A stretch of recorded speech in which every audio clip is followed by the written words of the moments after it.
तर मग आपल्या सर्वांचं ह्या दुसऱ्या लेक्चरमध्ये चॅप्टर 2 ऑफ 11th अकाउंटन्सीमध्ये सर्वांचं स्वागत. मागच्या वेळी आपण meaning and fundamentals of double entry book keeping system book keeping यातली इंट्रोडक्शनरी स्टेज आणि double entry book keeping system म्हणजे काय हे बघितलं, याची सुरुवात केली होती. Double entry book keeping system ही सायंटिफिक मेथड आहे असे काय या बाबत माहिती बघितली होती. पुन्हा एकदा ती लेक्चर रिवाईज करा आणि येऊन ह्या आजच्या लेक्चरला तुम्ही जॉईन होऊ शकता.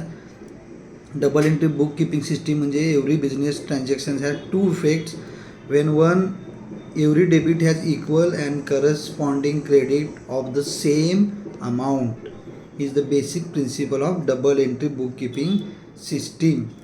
Now in this lecture we learn the important elements of double entry bookkeeping system. What are the elements? What are the basic things that double entry bookkeeping system uses for posting the entries? So first is the dual effect of transactions. पहिलं महत्त्वाचं काय, प्रत्येक व्यवहाराच्या दोन बाजू असतात. So it is called as dual effect of transactions. One is a debit, second is a credit with the same amount. So first element is dual effect of transactions. Second is recording of transactions, which is called as journalizing recording of transactions. व्यवसायात जो पण व्यवहार झालेला आहे त्याची recording करणे, नोंद करणे म्हणजेच काय, recording of transactions. First is a dual effect of transactions, second is a recording of transactions, journal. There is a separate chapter on this journal. Third is posting entries to ledger. First dual effect, second recording of transactions which is called as journal. Third is a dual posting entries to ledger म्हणजे जर्नलवरून लेजरला entries post करणे, जर्नलवरून लेजरला entries post करणे. चौथा आहे balancing of ledger accounts. जर्नलवरून आपण ledger तयार करणार. लेजरचं balancing म्हणजे दोन्ही बाजू इक्वल होण्यासाठी अधिक वजा जे काय करावं लागतं ते सगळं करणे म्हणजे balancing of ledger. 5 is preparation of trial balance. After ledger balancing we have to do the preparation of trial balance. Debit आणि क्रेडिट बाजू समान असते अशा सगळ्या व्यवसायातील व्यवहारांची एकत्रित नोंद केल्यानंतर जर्नलला, त्याच्यावरून लेजरला पोस्टिंग, लेजरवरून लेजरचं बॅलेन्सिंग, त्याच्यावरून प्रिपरेशन ऑफ ट्रायल बॅलेन्स. आणि after that 6th element of double entry book keeping system is preparation of final accounts. पहिल्यांदा dual effect of transactions, recording of transactions called as journal, posting entries to ledger from journal, then balancing of ledger accounts, preparation of trial balance and preparation of final accounts. या सगळ्यालाच काय म्हटलं जातं, important elements of double entry bookkeeping system. Now we can go on the definition of double entry system. Every business transaction has a two-fold effect. This is the definition which is very big. Definition मोठी आहे, पण या अख्ख्या डेफिनेशनमध्ये तुम्हाला double entry book keeping system पूर्णतः समजून जाणार आहे. त्यामुळं काय, every business transaction has a two-fold effect that it affects two accounts in opposite directions. Two-fold effects that it affects two accounts in opposite direction, and if a complete record is to be made of each such transaction,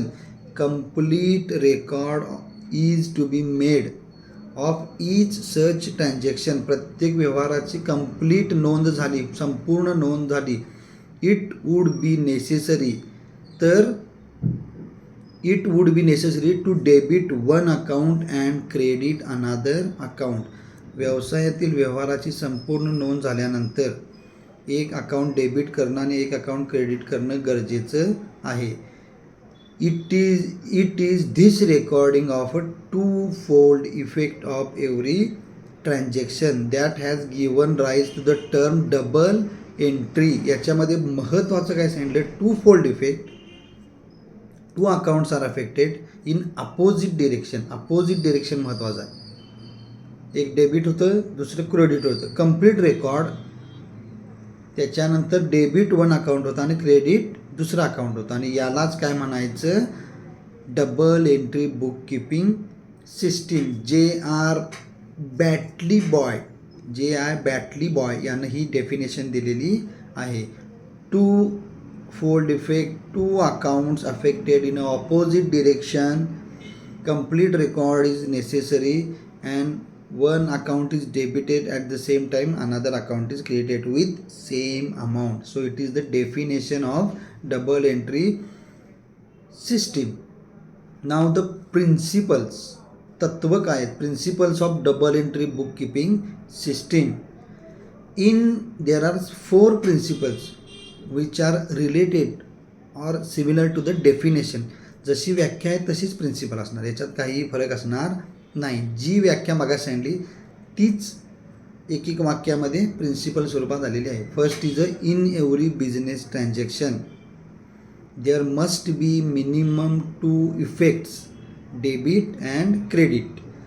first principle is in every business transaction there must be minimum 2 effect. प्रत्येक व्यवसायातील व्यवहारात 2 effect असतात, एक debit आणि दुसरं credit. Debit credit 2 effect, debit credit.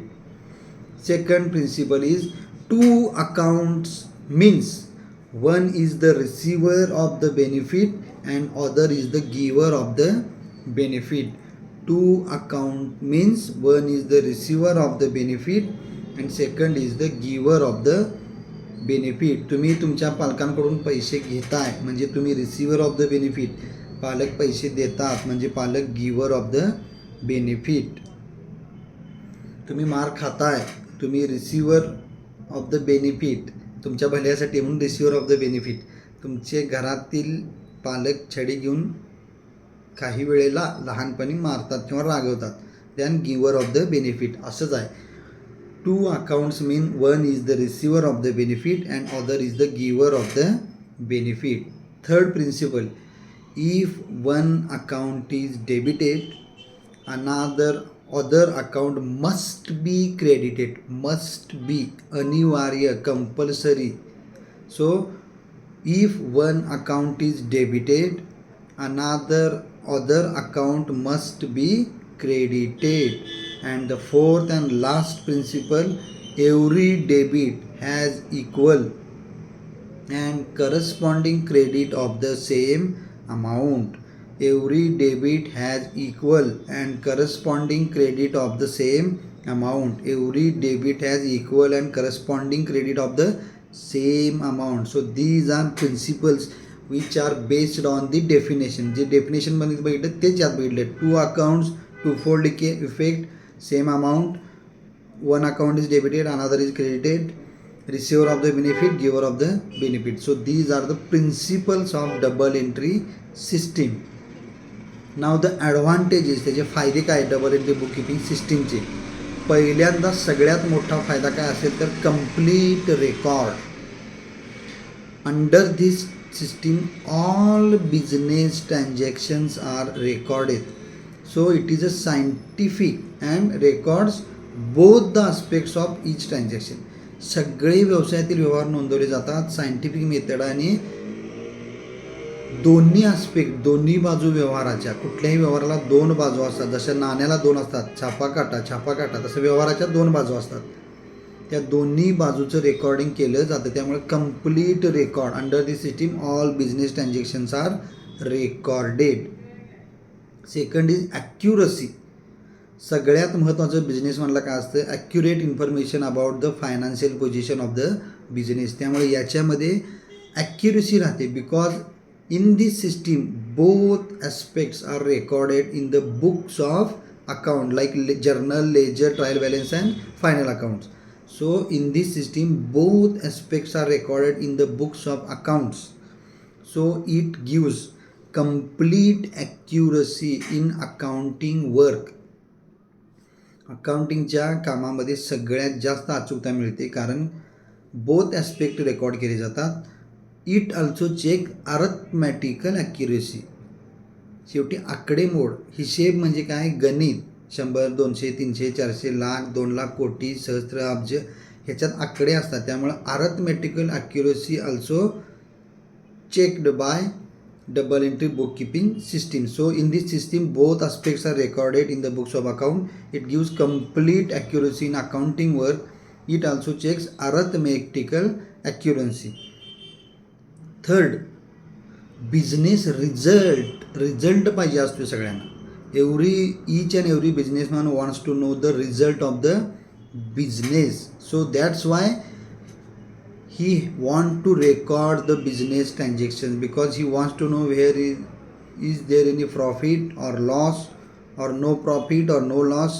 काय नेमकं व्यवसाय चाललंय ह्याचा निकाल रिझल्ट त्याला पाहिजे असतो. त्यामुळे business results. Third important advantage of double entry book keeping system, all expenses, losses, income, gain, liabilities, assets, debtors, creditors, all these transactions are recorded. काय expenses, losses, income, gain, liabilities, assets, debtors आणि creditors, all these transactions are recorded. Therefore it helps to find out accurate business results of a particular accounting period.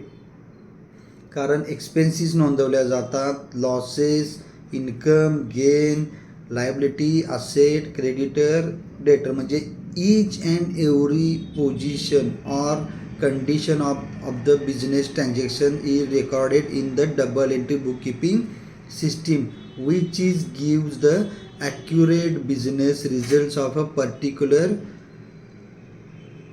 Accounting period. 1 वर्ष, 2 वर्ष, 1 वर्षाचा कालावधी असेल तर 1 वर्षात expenses, losses, income, gain, asset, liabilities, debtors, creditors सगळ्यांची नोंद केली जाते. त्यामुळे ॲक्युरेट रिझल्ट मिळतात. आणि चौथा आहे कॉमन ॲक्सेप्टन्स. जगभरात सगळीकडे ही पद्धत वापरली जाते म्हणून कॉमन ॲक्सेप्टन्स. म्हणजे असं नाही की भारतात वापरले भारताच्या बाहेर नाही, किंवा एका राज्यात वापरले दुसऱ्या राज्यात नाही भारतातल्या, किंवा एका जिल्ह्यात वापरले एका गावात वापरले दुसरीकडे वापरले जात नाही, तर त्याला परिपूर्ण पद्धत म्हणता येत नाही. तसंच आहे. It is a common acceptance. It is widely accepted since it follows universal accounting principle. जागतिक दर्जाची अकाउंटिंगची प्रिन्सिपल्स पाळली जातात. So double entry system is accepted by financial institutions, government authorities, private authorities, all the business companies, NGOs, all accepted the double entry bookkeeping system because it is widely accepted since it follows universal accounting principles. त्यामुळं double entry system is accepted by financial and government authorities also. So these are the 4 advantages: complete record, accuracy, arithmetical accuracy also, business results like recording of assets, liabilities, debtors, creditors, expenses, losses, income, gains. Common acceptance because universal accounting principles are followed, accepted. So that's why financial institutions, government authorities, all these institutes who wants to know the business results accept the double entry bookkeeping system. Now conventional accounting system means traditional, परंपरागत accounting पद्धती कशी आहे. Conventional accounting system is based on practicability, वास्तविकतेवर आधारित आहे. Means rules. Accounting convention means rules which by common agreement used in accounting. सर्वांच्या संमतीनं जे नियम पाळले जातात त्यालाच काय म्हटलं जातं, accounting convention. However there is a no clear information of rules between concepts and conventions. Indian system of accounting is example of conventional accounting. This system does not follow principles of double entry system. It is incomplete system of recording business transactions. Conventional accounting सिस्टीममध्ये commonly universal नाही, त्या ठराविक लोक जी बिझनेसशी संबंधित आहेत त्यांच्याशी accepted agreement करून त्यांच्याशी माहिती घेऊन अकाउंटिंग केलं जातं. पण याच्यामुळं क्लिअर इन्फॉर्मेशन मिळत नाही आणि डबल एंट्री बुक कीपिंग सिस्टीमची पद्धत फॉलो केली जात नाही इंडियन सिस्टीममध्ये. त्यामुळं incomplete system of recording is the conventional accounting system means which is traditional system of accounting. ज्याच्यामध्ये युनिव्हर्सली एक्सेप्टेड प्रिन्सिपल्स वापरले जात नाही, डेबिट क्रेडिट केलं जात नाही. म्हणजेच काय, ॲक्युरेट इन्फॉर्मेशन कंप्लीट रेकॉर्डनुसार इन्फॉर्मेशन मिळत नाही. याच्यानंतर सगळ्यात महत्त्वाचं आहे क्लासिफिकेशन ऑफ अकाउंट्स. एंट्री करायची आहे डबल एंट्री, डेबिट एक अकाउंट, क्रेडिट एक account, debit credit with the same amount. One is the receiver of the benefit, second is the giver of the benefit. पण या एंट्र्या करायच्या कशा, माझ्या व्यवसायात झालेला व्यवहार नोंदवायचा कसा, त्यासाठी journal, ledger, trial balance, final account ही जी पद्धत आहे, ही पद्धत समजण्यासाठी पहिल्यांदा आपल्याला अकाउंट्स माहीत पाहिजेत. Meaning of account, it is the most important thing in the accounting subject. An account is the summarized record of transactions related to summarized record of a transaction relating to particular person, asset, liability, particular head of expense or income recorded at one place. म्हणजे accounting करताना त्या व्यक्ती person संबंधी transaction झालेल्या व्यवहारांची recording करणे, asset संबंधी, liability संबंधी, पर्टिक्युलर हेड ऑफ एक्सपेन्सेस आणि इन्कम, एखादा खर्चाचं अकाउंट किंवा इन्कमचं अकाउंट. याच्या म्हणजेच काय, व्यक्ती, संपत्ती, देणी, खर्च आणि इन्कम या सगळ्याची recording. And account is a summarised record of transactions relating to particular person, asset, liabilities, particular head of expense and income recorded at one place. एकाच ठिकाणी या सगळ्याची नोंद, यालाच काय म्हटलं जातं, account. In day to day business activity large number of business transactions take place. रोजच्या व्यवहारामध्ये कितीतरी, व्यवसायामध्ये रोजच्या रोज कितीतरी व्यवहार होत असतात आणि ते कुठं होत असतात, एकाच ठिकाणी. व्यावसायिक असं नाही की आज मी इथं दुकान उघडलं, उद्या दुसऱ्या गल्लीत, परवा तिसऱ्या गल्लीत, मग परत ठिकाणी, असं नाही. एकाच ठिकाणी व्यवसायातील व्यवहार होत असतात आणि ते लार्ज नंबर ऑफ ॲक्टिव्हिटीज असतात. म्हणजे कितीतरी ग्राहकाबरोबर वेगळी, बँकेबरोबर वेगळे व्यवहार, जो भांडवलदार आहे त्याच्यावर वेगळे व्यवहार, जो आपल्याला वस्तूंचा पुरवठा करतो त्याच्यावर वेगळे व्यवहार. त्यामुळं in a day-to-day business activity, large number of business transactions take place. It affects the several accounts. याच्यामुळं पर्सनल, असेट, लायबिलिटी, एक्सपेन्स, किंवा अशा सगळ्या अकाउंटला ते अफेक्ट करतो एखादा business transaction, directly or indirectly. At the end of certain period of time it is necessary for the businessman. ठराविक कालावधीच्या शेवटी बिझनेसमनसाठी काय महत्त्वाचं आहे, to balance the accounts to find out the information.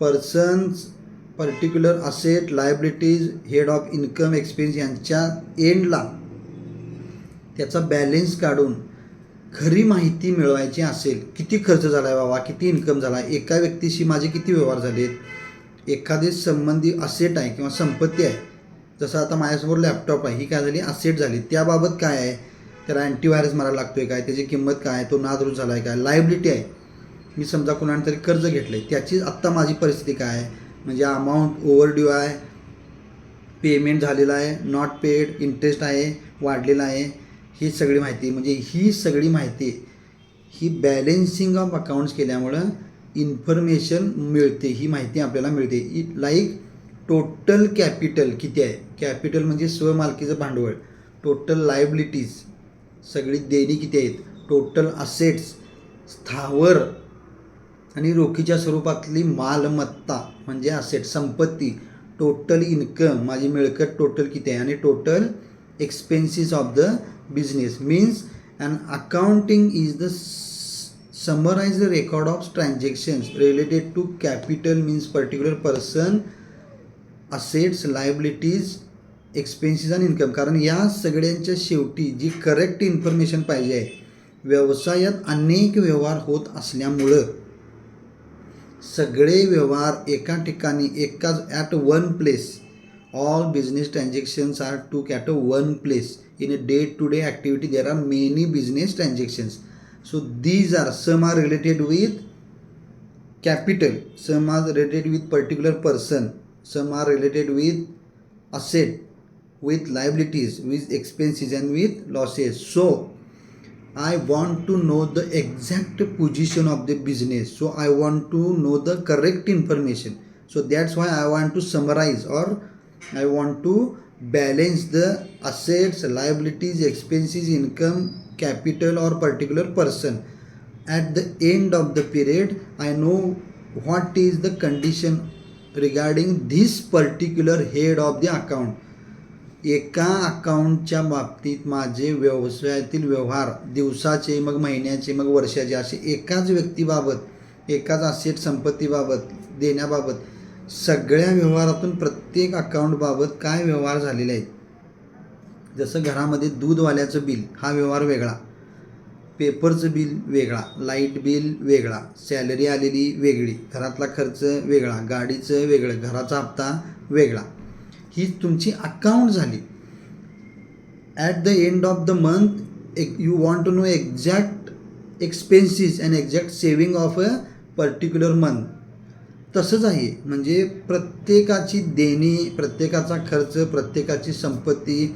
मी शेअरमध्ये पैसे गुंतवले तर त्याच्याकडून मला प्रॉफिट मिळाला का नाही, डिव्हिडंड स्वरूपात काय मिळालं, मी लोन काढलं तर त्याचं इंटरेस्ट वेगळं, मी काहीतरी वस्तू सेल केली तर त्याचा प्रॉफिट वेगळा. म्हणजे हे प्रत्येक व्यवसायात व्यक्तीचे जसे व्यवहार असतात, आपण व्यक्तिगत आयुष्यात, तुम्ही स्टुडंट आहात, तुमचे व्यवहार काय असणार, पुस्तक खरेदी वेगळं, अकाउंटचं वेगळं, बिझनेस कम्युनिकेशन वेगळं, इंग्लिश वेगळं, इकॉनॉमिक्स वेगळं, त्याची वही वेगळी प्रत्येक विषयाची, त्याच्यानंतर होमवर्क वेगळा, एक्झाम प्रिपरेशन वेगळी, त्याच्याबरोबर एक्स्ट्रा करिक्युलर ॲक्टिव्हिटीज वेगळ्या, आणि वर्षभराच्या शेवटी याची समरी आणि काय इन्फॉर्मेशन मिळाली, मी वर्षभरात माझी काय प्रगती झाली, हे जसं तुम्हाला माहीत पाहिजे असतं, तसंच बिझनेसमॅनचं असतं की त्याला या सगळ्यातून asset, liabilities, person, creditors, debtors, capital, expenses, income, ही जी हेड्स आहेत, ज्यांच्याशी व्यवहार झालेला आहे, त्या सगळ्यांच्या अकाउंटनुसार त्यांची समरी करून एक्झॅक्ट इन्फॉर्मेशन पाहणे,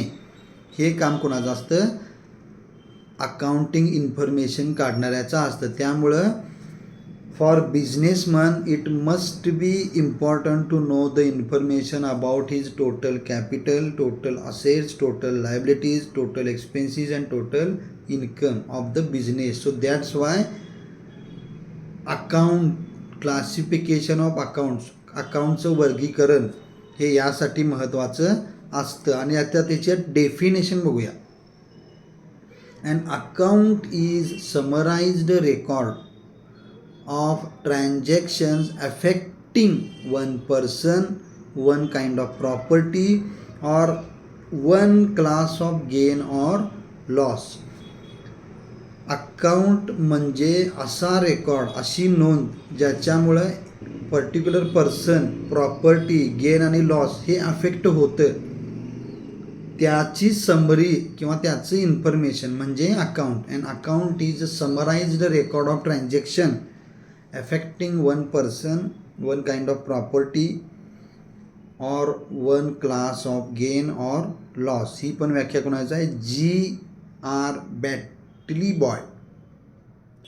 दुसरी कार्टर नावाच्या व्यक्तीने केलेली व्याख्या आहे अर्थतज्ञानं.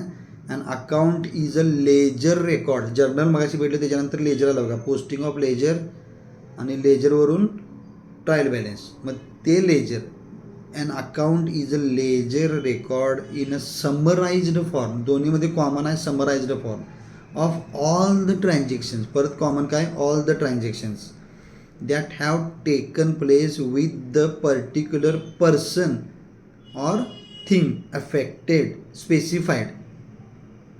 An account is a ledger record in a summarized form of all the transactions that have taken place with the particular person or thing affected. ही कार्टरची व्याख्या आहे. याच्यानंतर आहे लास्ट आज बघूया आपण ते म्हणजे क्लासिफिकेशन ऑफ अकाउंट्स. एकूण 2 प्रकारचं मुख्य वर्गीकरण आहे. एक आहे पर्सनल अकाउंट आणि दुसरं आहे इम्पर्सनल अकाउंट. पर्सनल अकाउंट म्हणजे याच्यामध्ये 3 प्रकार येतात, natural persons account, artificial persons account आणि representative persons account. Personal account आणि इम्पर्सनल अकाउंटमध्ये पुन्हा 2 प्रकार, रिअल अकाउंट आणि नॉमिनल अकाउंट. रिअल अकाउंटमध्ये टँजिबल रिअल अकाउंट आणि इनटँजिबल रिअल अकाउंट आणि नॉमिनल अकाउंटमध्ये expenses and losses and income and गेन्सचं अकाउंट. परत एकदा सांगतो बघा, classification of account, there are main 2 classifications of account, personal and impersonal. In personal account, personal अकाउंटमध्ये 3 प्रकारच्या अकाउंटची नोंद होते, natural person account, artificial personal account, representative personal account. Natural personal account, artificial personal account, representative personal account. Natural म्हणजे आपल्यासारख्या व्यक्ती, artificial personal म्हणजे ज्या कायद्यानं तयार केलेल्या कृत्रिम व्यक्ती, म्हणजे एखादी कंपनी, एखादी बँक, एखादी संस्था, एखादी बिझनेस इंडस्ट्री. आणि रिप्रेझेंटेटिव्ह पर्सनल अकाउंट म्हणजे व्यक्तींच्या समूहाची नोंद, एकत्र 100, 200, 500, 1000 व्यक्ती आहेत त्यांची एकत्रित नोंद करायची असेल तर रिप्रेझेंटेटिव्ह पर्सनल अकाउंट. हे झालं पर्सनल अकाउंट मेन क्लासिफिकेशनमध्ये, पर्सनल आणि इम्पर्सनल. त्यातलं पर्सनमध्ये natural personal account, artificial personal account and representative personal account. दुसरं आहे इम्पर्सनल अकाउंट, ज्याच्यामध्ये 2 भाग, रिअल आणि नॉमिनल अकाउंट. रिअल म्हणजे वस्तूशी संबंधित, त्यामध्ये टँजिबल रिअल अकाउंट म्हणजे डोळ्यांनी दिसणाऱ्या वस्तू आणि इनटँजिबल रिअल अकाउंट म्हणजे डोळ्यांनी न दिसणाऱ्या पण त्यांचं पण काहीतरी व्हॅल्युएशन होतं अशा वस्तू. गाडीत आपण हवा भरतो टायरमध्ये, ती डोळ्यांनी दिसत नाही पण त्याचे पैसे देतो, तसंच आहे. त्यामुळे रिअल अकाउंटमध्ये टँजिबल रिअल अकाउंट आणि इनटँजिबल रिअल अकाउंट. आणि शेवटचा आहे ते इम्पर्सनलमधला दुसरा भाग, नॉमिनल अकाउंट्स, ज्याच्यामध्ये एक्सपेन्सेस आणि लॉसेसचा अकाउंट आणि इन्कम आणि गेनचा account. So in classification of accounts, I repeat another time, there are 2 main parts, personal and impersonal account. In आणि पर्सनल अकाउंटमध्ये पुन्हा 3 भाग, natural personal account, artificial personal account, representative personal account. आणि इम्पर्सनलमध्ये real आणि nominal account. Real अकाउंटमध्ये tangible real account आणि intangible real account. आणि नॉमिनल अकाउंटमध्ये एक्सपेन्सेस अँड लॉसेसचं अकाउंट आणि इन्कम अँड गेन्सचं account. So these R the main parts of classification of accounts, personal, impersonal. पर्सनलमध्ये नॅचरल, आर्टिफिशियल, रिप्रेझेंटेटिव्ह. इम्पर्सनलमध्ये real आणि नॉमिनल. रिअलमध्ये टँजिबल रिअल, इनटँजिबल रिअल. नॉमिनलमध्ये expenses and losses, income and गेन्सचं account. So for today it is sufficient. आणि तुम्हाला चांगल्या पद्धतीने समजत असेल तर चॅनलला सबस्क्राईब करा, शेअर करा, कमेंट करा, लाईक करा.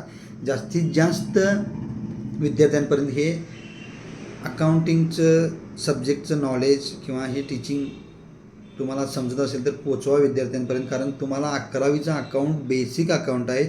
You have to know, you must know the exact basic knowledge of accounting.